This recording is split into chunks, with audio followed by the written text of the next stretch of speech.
Penulisan ulang sejarah Indonesia merupakan proyek pemerintah Indonesia untuk memperbarui naskah sejarah Indonesia yang ada dan beredar di masyarakat saat ini. Proyek ini dilakukan oleh Kementerian Kebudayaan Republik Indonesia dan diketuai oleh Susanto Zudi, Guru Besar Sejarah Maritim dari Universitas Indonesia. Secara keseluruhan, program ini menghabiskan anggaran negara sekitar 9 miliar rupiah, dimulai pada bulan Januari tahun 2025. Sebelumnya program ini dijadwalkan selesai pada tanggal 17 Agustus tahun 2025 atau bertepatan dengan Hari Kemerdekaan RI ke-80. Namun, pada tanggal 10 Agustus tahun 2025, Menteri Kebudayaan mengumumkan pengunduran jadwal menjadi tanggal 10 November tahun 2025, Hari Pahlawan, karena ada proses uji publik hingga seminar yang masih berlangsung.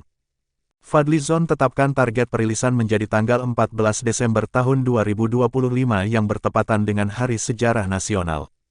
Pembaruan tersebut melibatkan 113 penulis, 20 editor jilid, dan 3 editor umum, kesemuanya merupakan kalangan sejarawan, arkeolog, geografer, serta akademisi bidang ilmu humaniora lainnya. Adapun serangkaian uji publik rancangan buku sejarah Indonesia yang diperbarui tersebut dilakukan pada tanggal 25 Juli tahun 2025 hingga tanggal 4 Agustus tahun 2025, dengan tajuk Sejarah Indonesia, Dinamika Kebangsaan dalam Arus Global.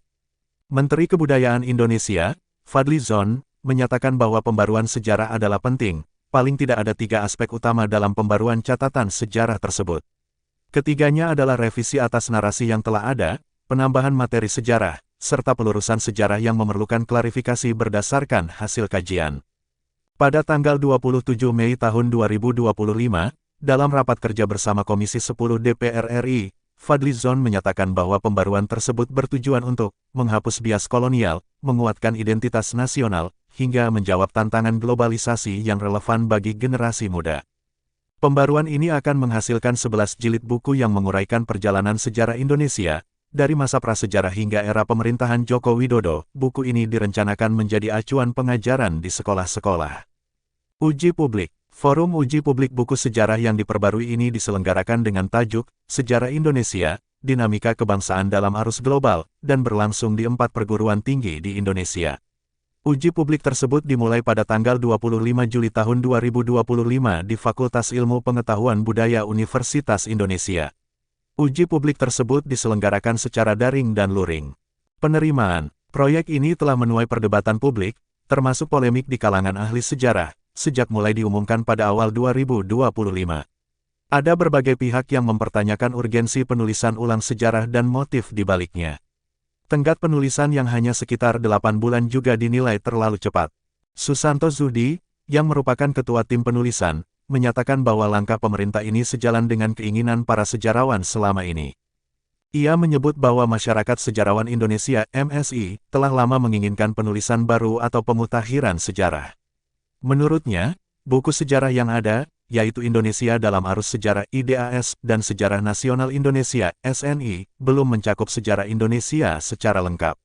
Yang dilakukan selama ini, menurut Zudi, adalah penambahan informasi tanpa disertai pembaruan kerangka konseptual. Harry Truman Simanjuntak, salah satu arkeolog Pusat Penelitian Arkeologi Nasional yang semula bergabung sebagai editor jilid pertama, memutuskan mengundurkan diri pada tanggal 22 Januari tahun 2025, atau kurang dari 10 hari bekerja.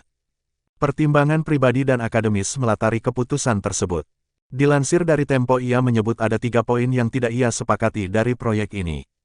Pertama, anggota tim yang langsung disodori kerangka penulisan sejak awal.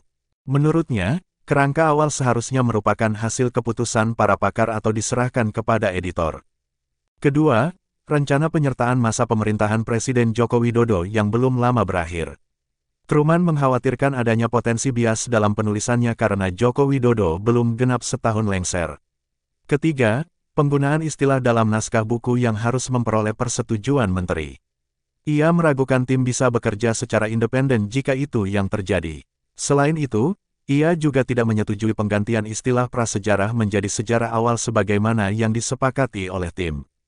Anggota Komisi Kebudayaan Akademi Ilmu Pengetahuan Indonesia (AIP), Melanie Budianta, menilai penulisan sejarah seharusnya berpihak pada kepentingan rakyat.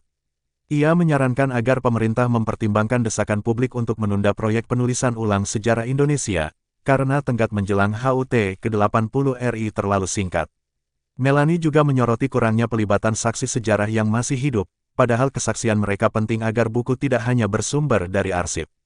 Anggota Ilmu Sosial IP, Yanuar Nugroho, menegaskan, apabila sejarah ditulis tanpa mendengar suara mereka yang mengalami, maka yang lahir bukan pengetahuan, melainkan legitimasi. Sejarah yang demokratis hanya bisa terlahir dari proses yang inklusif dan transparan. Namun, pada prinsipnya IP tidak menolak adanya proyek penulisan ulang sejarah Indonesia ini. Peneliti politik dan gender dari Universitas Muhammadiyah Jakarta, Ella Syafputri Prihatini mengingatkan bahwa minimnya partisipasi publik dapat memengaruhi objektivitas narasi sejarah, bahkan beresiko menghapus fakta. Menurutnya, masyarakat sipil perlu terus menekan pemerintah agar buku sejarah ini menjadi karya bersama, bukan sekadar versi pemerintah. Sementara itu, sejarawan asal Inggris yang dikenal sebagai penulis sejarah modern Indonesia, Peter Carey, menekankan bahwa partisipasi publik memang membutuhkan waktu lebih lama, tetapi hasilnya akan lebih menyeluruh dan dapat diterima oleh semua pihak. Pada uji publik pertama yang digelar di Fakultas Ilmu Pengetahuan Budaya FIB Universitas Indonesia, Depok, Jawa Barat, pada Jumat tanggal 25 Juli tahun 2025, Asosiasi Antropologi Indonesia (AAI) memilih tidak menghadiri acara tersebut, meski diundang. AAI menilai format acara uji publik ini hanya sekadar sosialisasi sepihak. Ketua Umum AAI, Suraya Afif, mengatakan, pihaknya hanya diundang tanpa diberi naskah rancangan buku sejarah baru yang akan diuji. Selain itu, waktu diskusi untuk membahas 5.500 halaman yang terbagi dalam 11 jilid itu juga dibatasi. AAI khawatir proses uji publik yang tengah digelar di 4 universitas itu hanya untuk kepentingan legal formal.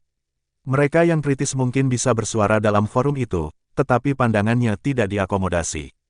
Seorang aktivis HAM yang bernama Usman Hamid, melihat adanya potensi manipulasi sejarah oleh pemerintah yang sedang berkuasa. Ia memandang pemerintah tengah berupaya memaksakan tafsir tunggal sejarah Indonesia lewat pelabelan, sejarah resmi, pengkultusan individu serta glorifikasi masa lalu secara berlebihan. Ia mengingatkan ancaman hilangnya peristiwa dan ketokohan penting akibat pengaburan sejarah. Dua dampak penulisan ulang sejarah ini, menurut Usman, adalah berkurangnya kesadaran masyarakat tentang perlindungan HAM dan proses pengadilan pelanggaran HAM masa lalu yang terhambat. Demi generasi mendatang, Usman mendorong adanya pengungkapan sejarah alih-alih penulisan ulang sejarah. Program ini, menurutnya, merupakan kebijakan otoriter yang harus segera dihentikan.